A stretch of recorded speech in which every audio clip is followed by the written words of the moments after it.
Thank you so much for checking out Tea and a Butty on YouTube.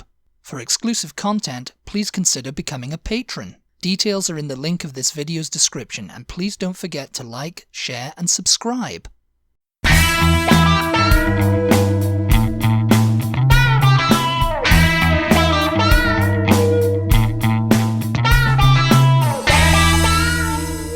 Hello and welcome back to the Tea and a Butty podcast. I'm Dominic. And I'm Erica. And this is part 2 of our British assumptions about America. Oh, yeah. Or assumptions about America, as it usually is, because I think there's some Europeans in there too. I think From the continent. We're going to blame Europeans anyway. Yeah, blame the euro. Yeah, I mean, we put it out as British and European assumptions. I'm not sure how many Europeans are in there. Although, the Brits have some very vocal assumptions. Although, if you ask America, Britain is part of Europe. I remember having that argument with someone before. You know, because I kind of see it as like, back in the day we were part of the European Union, but you couldn't really lump Britain in as it would be like saying, I don't know, like Cuba is part of America, you know? Yeah. What do they classify Cuba as? Central America? I'd say part of the Caribbean. They just say Caribbean. It's a Caribbean island. Caribbean. Or the West Indies. Oh, God. The last of these assumptions from Twitter is Joanne says that you seem to be a nation of two halves. Regular folk trying to get along who are horrified by how your country is right now. And Republicans. So, what do you say to that, Mr. Bond? No, this one's tough because we try to remain sort of apolitical. We try to remain apolitical. I don't know why we do that, though, because really... Because, when you do kind of go on a rant on our Twitter or Instagram or something sometimes when something's getting on your nerves. Yeah, Twitter or Instagram. I'm the one who tries to remain apolitical. I'm the one who's trying to remain apolitical. It's a bit more easy because we're an entertainment industry. Yes. We're entertaining people, no matter what their political affiliations are. Yes. But it's just like, I don't know. Anyway. No, it's easier for you because you're not a citizen. It does. American and British politics. It's. But I mean, as far as like Democrat and Republican go, you can't really classify yourself as either one of those. Well, because I'm not, I haven't voted ever in this country. Yeah, he does vote in Britain though, guys. So he does his civic duty from afar. Well, until they stop me from doing that because I've been out of the country for so long. Which they will apparently, but that's a whole other kettle of fish. Yeah, maybe that's not another podcast not going to get into that right here, right now. Okay, what was it? That we're a nation of two halves.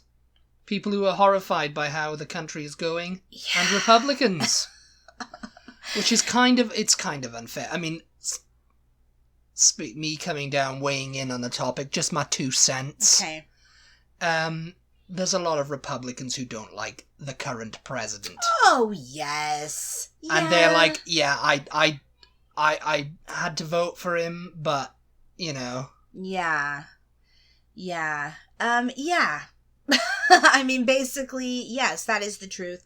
It's very easy to go, oh, all Republicans are evil or whatever, but that's not There's true. The hardcore base fans, and then there's people who liked, past Republican presidents, and now don't like this one because they feel like, he's no Republican, he's no, he's just crazy, I think a lot of Republicans don't even identify as...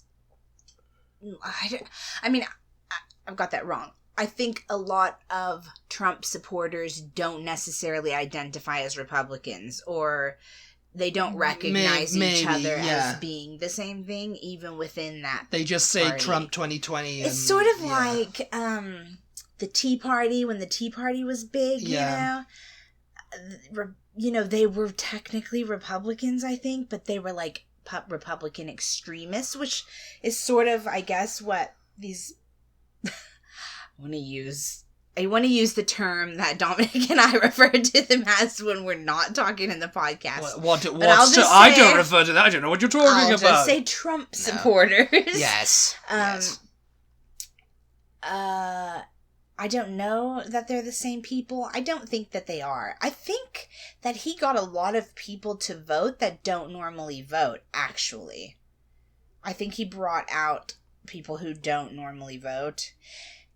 And, you know, that's another topic as well, because they're always saying, oh, you must vote in America. You've got to do your duty and everything. But, I mean, if we're being not politically correct here... Yeah. I think that you really shouldn't probably vote unless you're educated on the issues. Yeah. Like, if you're just going to pick a name out of a hat you're going to pick a name because that's who your friends are voting for. He said, oh, I like KFC. Yeah. Or I like McDonald's. And, I like McDonald's. I'll just vote for this guy, too. You know? I mean, I don't really want you voting if you don't know what. There's a lot of, I could sorry, cut you off. No, I'm just going to say, I don't particularly want you voting if you don't know why you're voting the way that you're voting. And I think a lot of people do vote the way their friends and family are voting, the way they've been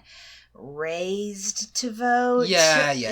Instead of I don't know, using their own brain. This is it's getting in depth now. But I mean, it's on the level here. We're going to get so many replies. I can already envision the hate generators cranking up. So I'm just gonna stop. But yeah, what were you gonna say? It's a case of just voting for a guy because I like that guy, it makes me laugh, or It's voting for a celebrity is not a thing. Voting a celebrity into office, it's about what they can do for your country and you. Right. It's like they're going to lower your taxes, they're going to make sure you've got healthcare, they're going to, say celebrities, they're like us. They're there to entertain you. Yeah. Mm-hmm. And I mean, we're not calling ourselves celebrities by any stretch of the imagination, by the way. Sorry, it's our celebrity status, yes. Our newfound celebrity status, But no, seriously, that's what it's about, You've got to, look at what they're going to do for you. Yeah. And I mean, people just don't want to look at that. They just want to be like, oh, that guy's funny. I'll vote for him. Yeah. Or that guy said he likes McDonald's. I'll vote for him because I like McDonald's too. Yeah. It's like... a lot of people do like McDonald's. I heard somewhere that... this is going so the direction that it doesn't need to go. But I heard somewhere that Trump supporters... like Trump not for what he does for them or has done for them, but for what he says against the people that they don't like and what he does against the people that they don't like. Yeah, that's all they're focusing on. Which is basically just the negative rather than the positive. Yeah. Because when you think about it, how many positives have there been since he's been in office? I mean, I guess it depends on what you consider to be positive, I suppose, but... Anyway, as far as that assumption goes, I'd say that's an easy way to look at it. That there are people who care about what's going on, and then there are Republicans. But it's not really fair, and it's not really accurate. Let's be honest, because there are a lot of people who just don't care either way, unfortunately. Just don't care. And then we're totally forgetting about those people. I don't care. Just get on the... They're just going to work, they're living their lives, and they just kind of... They don't really realize how much all of this kind of politics actually do affect them. So they think it doesn't. They think it doesn't. Yes, they think, oh, I don't care. My job is here. My car is Trump, running. Biden, like, who cares? The 7-Eleven down the street still sells my favorite candy. I'm fine. Yeah. I'm okay. Mm-hmm. Yeah. But it's like, or, oh, I've been out of work, since Democrats been in office, since Republicans been in office. I don't see anything's changed. Yeah. You know what I mean? Yeah. Yeah. So, anyway. The next, we're moving along now. We are divided, though, so that part of the assumption is true. There is a lot of division in this There's a lot of division right now, yeah. Mm-hmm. Well, maybe all the time, but yeah. Well, maybe all the time, but there was that whole Civil War thing. Yes. That's where it all started, everybody. Ike Laudius commented, "Many Americans are poorly educated about the rest of the world. Many are obese." That's a common one I've heard. Yeah. Like you with the bad teeth and the bad food about Britain, it's like, oh, Americans are stupid and eat fast food all the time and are huge. Yeah. And then they're basing that off one, the generic American tourist who comes over with the big beer belly. And, yeah. And yeah. I say beer belly. It's not a beer belly, is it really? Yeah. I mean, most of these... It might be, but you never know. I mean, we kind of talked about in the previous one how negative these assumptions are. Very negative. About America. Bad machine. Rather than the American assumptions about Britain or Europe. Yeah. But they're generalizations. Again, they're generalizations. They're just obviously... it's stuff that's because American movies like to portray America as the hero. Yeah. Hollywood likes to say, "Oh yeah, American saves the day," and it's like, I mean, I can't think of any specific movies, but it's usually geared towards that. How great America is. Mm-hmm, yeah. And then you've got just kind of like, like these negative assumptions. That's where those negative assumptions come from. Like, oh, it's not so great. You don't know what you're talking about. Yeah, yeah. They're all fat and stupid and get out of there, whatever. That kind of... Yeah. It just generates negativity. I mean, I think that the obese... Did they use the word obese or did they use the word fat? Whichever. Obese. I mean. Yeah. They didn't just say fat. I think the obese comment is valid enough because there have been a lot of... It's because of the fast food culture. Well, no, I think there's actually been plenty of studies out that say that we are one of the most obese, if not the most obese, I'm not really sure, country in the world, and they've studied the people, they've compared them to other parts of the world, and, they found that to overall, you guys, we are super professional. I'm so sorry if you hear, like, there's children playing outside. There's children playing outside. They're having a great time. They're living their lives. They're living their lives, and neighbors' kids, yeah. We have to let them. I have to let them live their lives and say, "Hey, you kids! You kids, get off my lawn! Get off my damn lawn!" But if you hear children... They aren't actually on the lawn, are they? I don't know where they are, but they're very loud. Anyway. We don't have a lawn.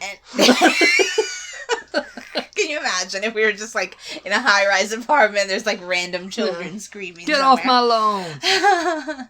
Anyway, back to what you were saying. But yeah, no, I think that is where the idea that that Americans are obese comes from. It is like actual fact, I mean, again, that's not saying that every single person in every household across the United States is like overweight. Yeah. But I think when compared to the rest of the world, yeah, that may be true, What was the other thing? Many Americans are poorly educated about the rest of the world. This one hurts. I mean, they're going on that, and like that Jimmy Kimmel thing that he does, like, oh, okay, we've got a map here of, what's this? And they turn a map of the US upside down or something, and they go like, I don't know, where is that? It's like, is this, find America, Yeah. What country's this, Find Australia on a map. But that's our own country. This is a comment on the rest of the world. Like, people can't even recognize our own country when it's flipped upside down. World got flipped upside down. I mean, Dominic and I did this podcast ages ago where we were talking about... I mean, I'm looking at the map now, right? Yeah. You know, and I'm thinking, would I be able to pick out like the shape of of like, you know, like one of the countries of Africa, you know? Yeah. And upside down, you mean? Upside down, or even just on right side up. Yeah. And I'm thinking if it's just the outline, I'm just going to be like, what? I don't know what country. Chad? Yeah. Niger? I don't know. Libya? Yeah. You know? What about, like, a county in Britain? No way. If they just showed you the shape of a county. Way. I don't know. I'm not that into geography, you know.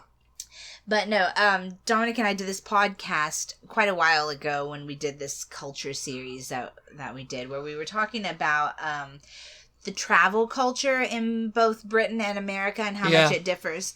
And I really do believe that the fact that it costs so much for Americans to travel is one of the reasons that America's... Doesn't have passports and all that kind of stuff. Most Americans don't have passports.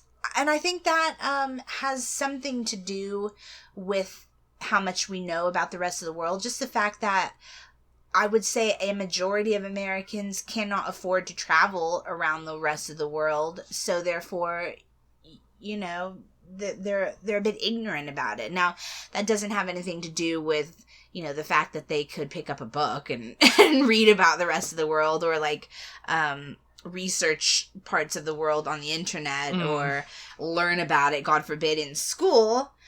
But yeah, I would say that part is unfortunately true. And you know, you have commented before about the fact that we don't really get news about what's going on in the rest of the world. Not really. No, you have to really dig for it. Yeah. Which may be because there's about 1 billion channels. You kind of have to tune in to BBC World News on PBS. Yeah, or NPR or something like that, you know, to find out what's going on. And it's like because of the like this culture of ignorance that's being kind of like perpetuated, yeah. And by the media, I'm guessing, you know, just like, just focus on what's going on, you know, Ninja Warrior, whatever, you know. Well, you know, like whatever show they're showing. Yeah. And it's like, oh, there's a fire in San Antonio. Oh, there's a, you know, hurricane in Houston, you know. It's just about American things. Well, no, to go back to the previous assumption, the Republican Party is sort of similar to, what's the party in Britain that they're like, the Republicans are America first. You know what I mean? Like, we need to focus on America before we care about the rest of the world. And then that before we care about the rest of the world never actually comes. You know, it's like, so basically it just becomes, we're going to focus on America. The end. Yeah. You know yeah. There's no America first. It's just America only.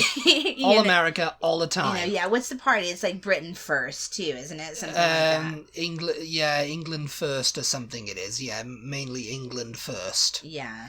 I mean, the England Defence League and the BNP, the British National Party. British National Party. I mean, the Republicans, though, are more akin to the Conservative Party in Britain, which is like which is in power now in Britain. You know, Boris Johnson is the Prime Minister and he's a Tory. Again, this is not fair, of course, because I don't think the Republicans. British National... Sorry to any Republicans that are listening, but I think that the Republican Party does have nationalist leanings, though. I mean, you know. Yeah, I think that. Yeah, and I think that the Tory Party do too in Britain. You know. Yeah. But the Tories are separate from the British National Party. Oh yeah. No, they're not. Oh, okay. It's nothing to do with the British National Party. Yeah. Oh, okay. The British National Party are quite extremist in their views. Oh, okay. And then you've got like the English Defence League and England First or whatever, you know, they are really extreme in their views. They are like the worst type. Okay. You know, so, you know, they're never going to get, there's always infighting in those parties. They're never going to get elected into government. Yeah. I'd hope. You know? Yeah. Alright, we gotta keep moving. Michael R. on Twitter says, racist, obese, religious extremists who play weird sports. some great songwriters, though. So what do you think of that? It's just so like, Again, another naked. Oh, yeah. they're all racist to beasts and religious extremists who play weird sports and nobody else plays. Michael, come to America. Come to Austin. We're cool here, I promise. Well, yes. Some great songwriters, though.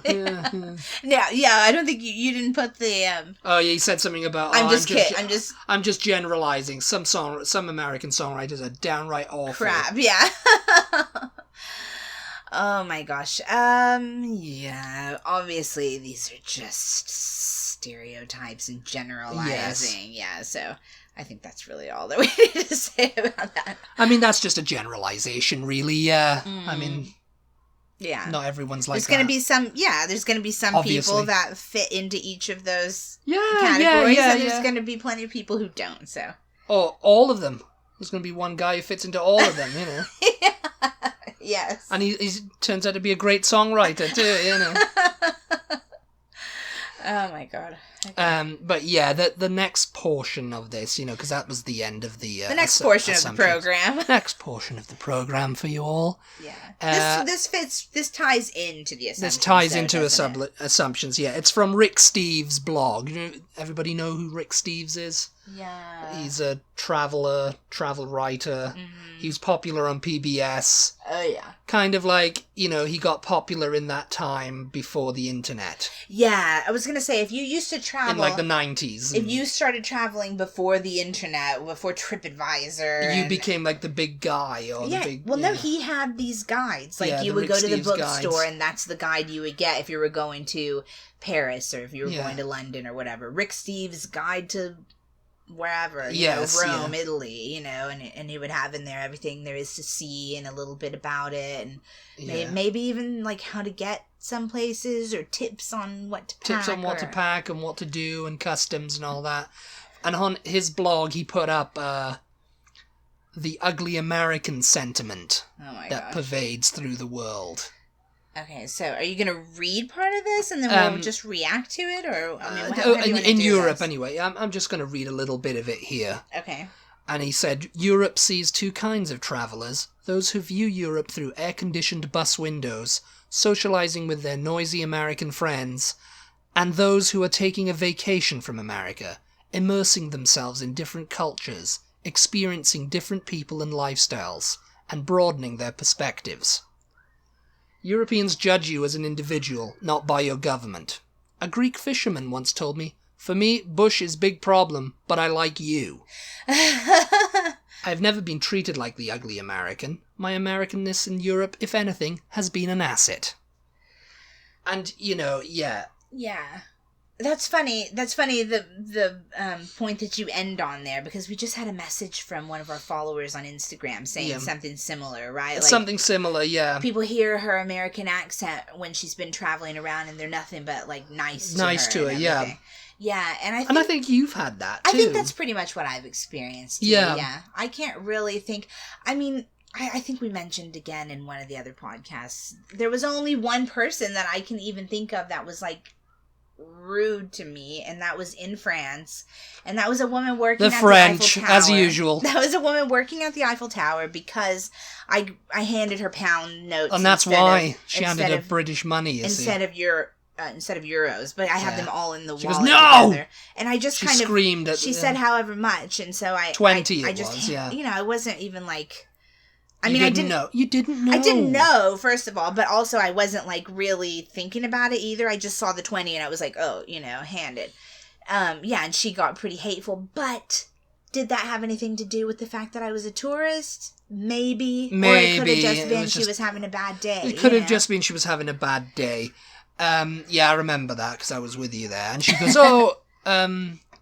no, none. You know, she got really like annoyed because you'd hand her a 20. Yeah. No, euro. Yeah, you she was quite ugly about it, but. And I was just like, yeah, no, 20. And it was just like, But it's easy to get offended, like, oh, it's because I'm American. Oh, these stupid French people, and they're just so rude to Americans. I was letting you handle it, and I was going to say, is she going to grab the €20 note, or is she going to grab the £20 note. And she didn't know the difference, so she just handed it. And she grabbed a £20 note, and I was just like, no, you know, I went no too, and she freaked out.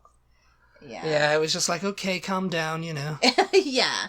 But, you know, I am a type of person who's able to go, okay, this might not have had anything to do with me, you know. This might not have had anything to do with the fact that I'm American whatsoever. This lady could have had something horrible happen on her way to work, and she's had nothing but stupid customers all day, and she's just in a pissy mood. You know what I mean? That's probably what it was. I mean, we were going to the Eiffel Tower, so... But there are... Any number of things right there. Yeah, but there are a lot of people who, especially when they're touring around the world, and I'm not even going to say just Americans.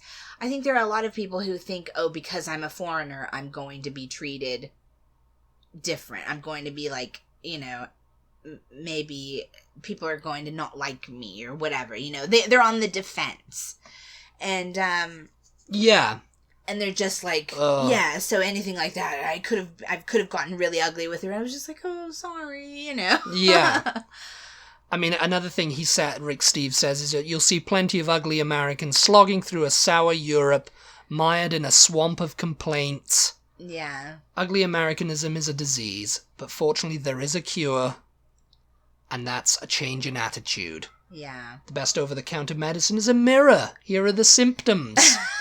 And I mean, you've seen them. I mean, everybody's seen the symptoms, you know, like the ugly American. He criticizes strange customs and cultural differences. Let me tell a little story. About we're going to have a story now. Someone that you and I both know, who shall remain nameless, who traveled to Europe as a young person and did not have a great time. Got bit by a spider. Eventually had to come home because it was like it was a deadly spider or something. I don't know. We'll call this person Clark Griswold.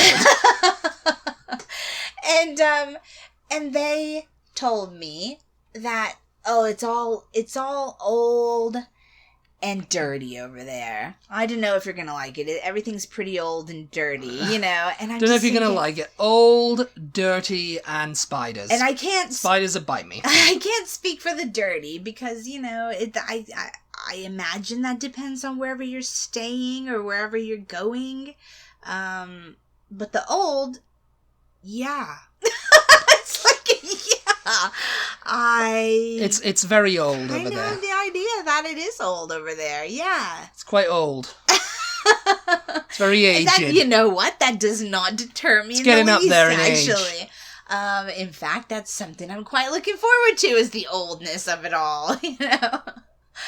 But yeah, there's so many Americans like that, you know. Oh, it's old. And it's run down. It's, you know, and granted, this was quite a while ago, so maybe it had something to do with the fact that there was a bit of a recession going on at the time. Yeah. I know that, and it sounds a bit crazy to say, but World War II, like cleanup and restorations and rebuilds and everything, were going on for decades after the war, weren't they? Well, yeah. I mean, I really don't think they ended until like the mid-1990s, really. Yeah. So it's just like, you know, I take those things into consideration, and it's just like, yeah. Clean up after the war. Just get yourself a dustbuster and you'll be fine. But yeah, what are the symptoms? But yeah, criticizes strange customs and cultural differences. Yeah. Doesn't try to understand that only a Hindu knows the value of India's sacred cows, and only a devout Spanish Catholic appreciates the true worth of his town's patron saint. I mean, it's just like, oh, what are they doing that for? Yeah. That's stupid. What do they do? Why are they doing that? Yeah. I'm trying to think of an example, like, oh, why do the guards march back and forth in front of Buckingham Palace like that? What is the point? Stupid. The Queen's... I heard the Queen doesn't even live there most of the time, you know? That's just stupid. Why are they doing that? And, of course, the next one is demands to find America in Europe. Oh, throws a fit if the air conditioning breaks down in a hotel. Yeah. Insists on, like, orange juice and eggs. sunny side up, of course, for breakfast. Long beds, English menus, punctuality in Italy, and cold beer in England. He measures Europe with an American yardstick. Yeah. It's like, well, not how we do things in America. Yeah.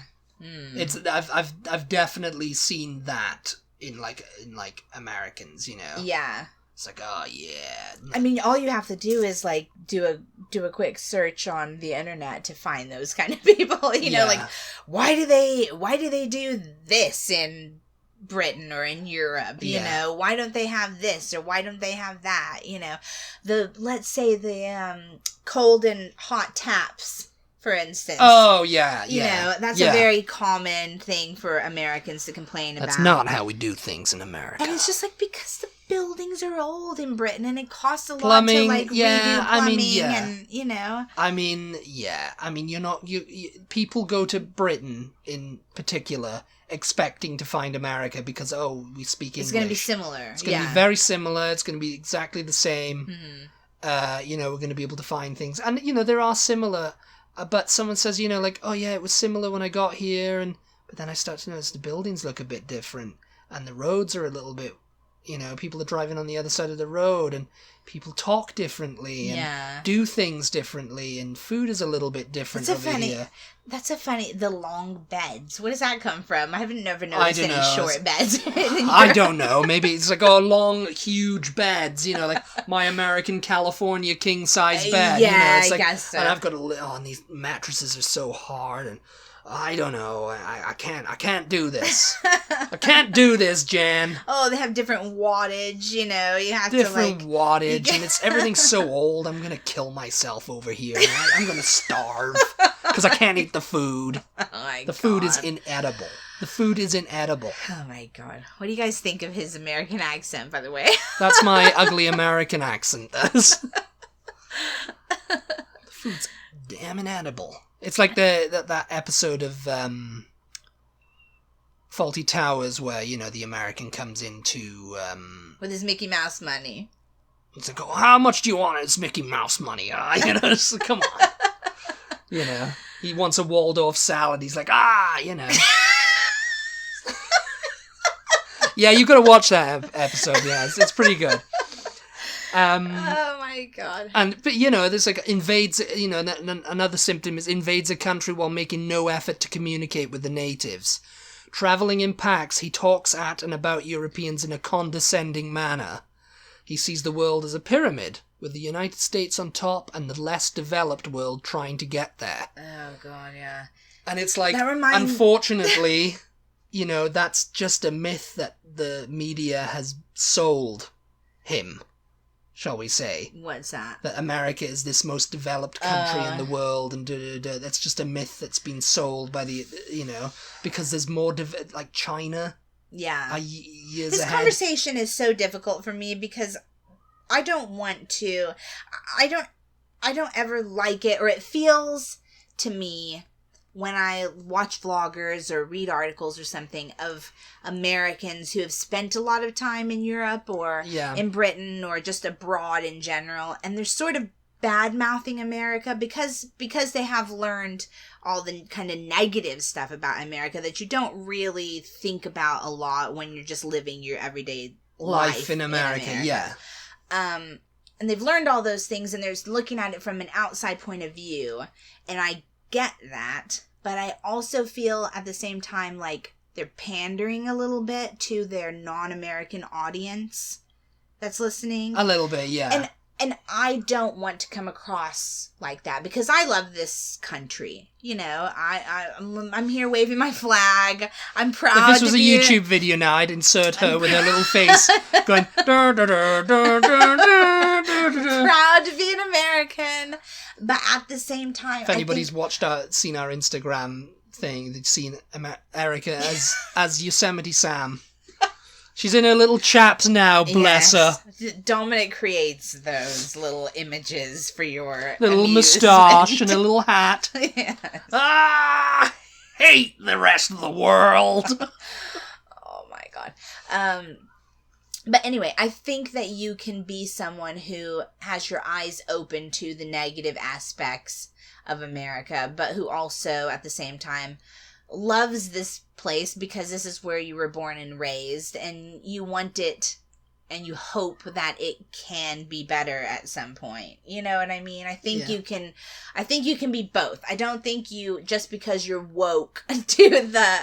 I'm woke. Just because you're woke to the negatives, and there are a lot of them. I'm not trying to Yeah, I mean, and the rest of the world, and Europe and the rest of the world has a lot of negatives. I think too. so. I think yes, that is it, isn't it? The people who think their country is perfect are just people are the same wherever you go. Yeah, it's just it's the same. It's the same everywhere. Nobody is any better than anybody else, basically. There are goods and there are bads everywhere. Yes. And the end. I'll step down off my soapbox now. I mean, the classic ugly American question overseas is, how much is that in real money? Oh my god! But that was something that went out in the 70s. I mean, that is, how much is that in real money? How much is that in dollars? Yeah. And it's nowadays, it's I think the euro is the top currency now. The dollar is not what it once was. I don't know if the euro is or not, but yeah, it's definitely the dollar. No, the dollar is. The dollar is pretty worthless. Yeah, I mean, back in the 70s, 80s, and 90s, there was nothing to touch the Yankee dollar. That was the top dollar. Oh, it's so obnoxious. Real money. Oh, puke. It's because everything else is Mickey Mouse money, Monopoly money. It's just this isn't real money. I don't know. I mean, I say it's a fair enough question if you are just converting it in your head. Okay, how much is that in American money? How much am I actually spending on this? But to actually condescend to a European or a British person and go, how much is that? And how much is that in real money? Oh, you deserve a freaking smack if you ask that question. But yes, I mean, that was it. That was it. Sorry. Goodbye, everybody. I mean, we're way over time. Yeah, we are over time. We need to go. We appreciate you guys listening. Sorry we ramble on a bit. Sorry if this is a bit politically charged for your liking. Yes. Most of our podcasts are just light and airy. Airy puff pieces that are designed for just a snack. Yeah. But thanks for tuning in. Yes, do all the things. We hope you enjoyed. Follow us on all the social medias. We are on YouTube also. Some point videos will be coming, but if you want to subscribe to us on there, we post our back catalog of podcasts so that you don't have to... we're uploading them with fancy graphic titles. Are they fancy? They're fancy, okay? Okay. They got podcast, whatever podcast number it was on them, and all our social media stuff, so they are fancy. I just want to make a quick little note that if you do listen to our podcasts on YouTube and you're kind of going in order, we have a playlist on there, listen from the beginning, and you can listen to them in order from the beginning. Every once in a while you might notice that, this goes from number 5 podcast to number 7. Yeah. And that's because number 6, let's say, had a copyright issue, so we didn't upload it for that reason. Yeah. So if you don't find it on YouTube, go searching for it on Anchor or Apple or Spotify. Whatever. And we've had some problems with the Apple showing up in series 1 or something we were alerted to by a follower. Mm-hmm. There's nothing we can do about that, I'm afraid. That's on Apple's end. That's on Apple's end, and it doesn't look like they're going to do anything about it, but who knows, maybe it'll get fixed. But yeah. We're on Stitcher, we're on Spotify. We're on Spotify. I don't even know what the names of all of them are. Yeah, we're on several. I think we're on 9 platforms in all. Yeah. So just look out for Tea and a Buddy. Yeah. On our faces. And the easiest way you can support us does not cost you a thing. All you have to do is listen to our shows. Sorry about that. Listen, learn, like. Yay! 3 L's. You know what? I'm not even going to add to that. Listen, learn, like. Thank you. Good night. We'll talk to you next time. Bye.